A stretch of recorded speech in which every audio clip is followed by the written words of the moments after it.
첫 번째 키워드 열어주시죠.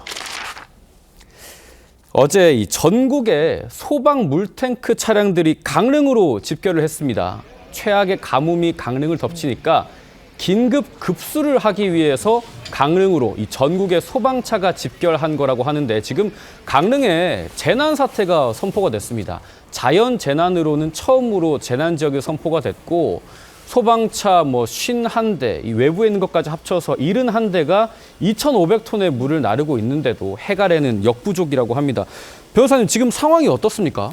정말 안타깝습니다. 강릉에 정말 최악의 가뭄이 닥쳤고요. 재난 사태까지 지금 선포가 됐습니다. 네. 소방차가 아까 보신 화면처럼 줄지어 모여드는 모습도 굉장히 크게 화제가 되고 있는데요. 이 집결한 소방차들이 지역 소방센터나 취수장에서 물을 모아다가 홍제 정수장에 이제 보내는 일까지 반복하고 있을 정도로 지금 강릉의 가뭄 사태가 심각한 상황입니다.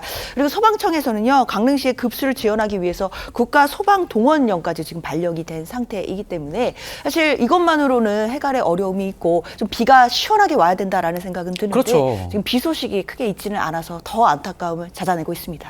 빨리 비가 와야 될 텐데 가뭄으로 재난 사태가 선포된 건 이번이 처음이라고요. 얼마나 심각합니까? 예, 저도 사실 좀 충격적으로 받아들였는데요. 현재 지금 강릉의 오봉 저수지의 저수율이 14.9%밖에 안 된다고 합니다. 그리고 강원도가 재난 2단계를 가동을 했고요. 2단계. 예, 그리고 이제 사실 서울에 사시는 분들은 잘 모르겠지만 제한급수라는 것, 과거 진짜 큰 가뭄단에 제한급수를 하고 있고 심지어 학교에 휴교나 단축 수업까지 검토하고 있다. 이런 정도면 거의 재난 사태라고 봐야죠.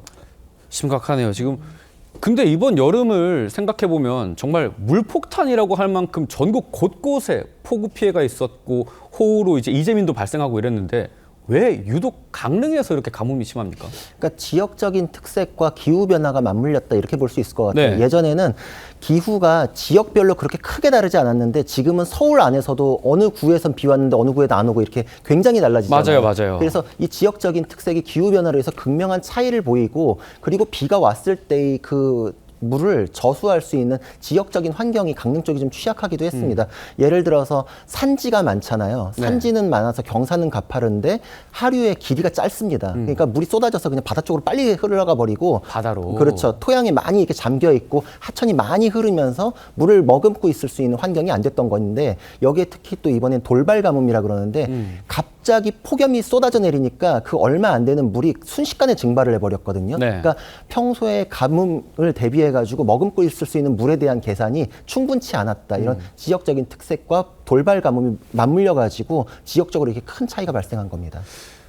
지금 아무래도 가장 고통받고 있는 거는 강릉에 계신 시민분들일 겁니다. 저희가 시민분들 목소리를 한번 들어봤습니다.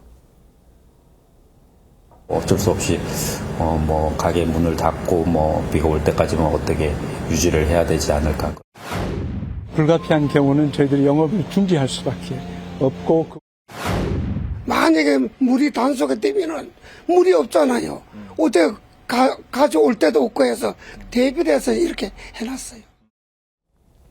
구자명 변호사님 그 지역적 특성을 언급해 주시기도 했는데 근데 너무 극명하게 차이가 나는 게 얼마 전에 속초에서는 워터밤이라고 하는 큰 행사가 열렸잖아요. 물을 쓰는. 이렇게까지 다른 이유가 있습니까? 그러니까 그 대비의 차이다 이렇게 볼 수 있을 것 같아요. 과거에는 속초 쪽에서도 굉장히 가뭄이 심했습니다. 근데 오히려 그쪽이 더 심하다 보니까 지역사회에서는 이거 대비를 해야 된다. 그래서 선거 공약으로 그 저수 지하댐을 만들겠다라고 내세웠던 후보가 당선이 되면서 네. 진짜로 그걸 추진을 했거든요. 예방적 조치를 했네요. 그렇죠. 그래서 2019년도부터 그거를 착수해가지고 빨리 지어서 한 2년 만에 지었고 그게 이번에 톡톡히 효과를 봤다. 그러니까 오히려 그쪽이 가뭄에 대해서 더 어렵다 보니까 대비를 먼저 해가지고 이런 일이 벌어졌고 돌발 가뭄이라는 거는 사실 계획이 없잖아요. 평균 연간 강수량 그렇죠. 대비해가지고 이 시설이 이 정도 금액을 들여서 지을 필요가 있는지 없는지 이렇게 따지는데 그것만큼에 대한 대비는 없었다. 오히려 더 심했던 곳이 미리 준비했기 때문에 이번에는 굉장히 물이 충분히 남아서 워터밤 축제까지 열 수 있는 그런 극명한 차이를 발생시킨 겁니다. 오늘 전국 대부분 지역에 비가 내린다고 합니다. 그런데 강릉에서는 해갈에는 한참 부족한 5mm 안팎의 적은 비가 내릴 걸로 보여요. 도대체 가뭄은 언제쯤 해소가 될까요? 오늘 아침에 서울에는 많은 비가 왔잖아요. 이걸 보면서 이 비 모아서 강릉에 보내주고 싶다 이런 말씀하시는 분들이 있더라고요. 그만큼 지금 강릉에는 뭐 큰 비 소식은 없는 상황입니다. 너무 안타깝습니다. 행안부는 현장에 맞춰 지원을 하고 있고 그리고 국가적인 차원에서 인력, 물자 지원 총동원하겠다라고는 하고 있지만 네. 일단 비가 좀 와줘야 되거든요. 근데 문제는 9월에도 정확한 강수량을 지금 예측하기는 어려운 상황이기 때문에 이 가뭄 상황이 언제 나아질지 지금 확실히 예측하기는 어려운 상황이라고 합니다. 아유, 간절하게 저희도 빨리 가뭄이 해소되기를 기다리고 있겠습니다.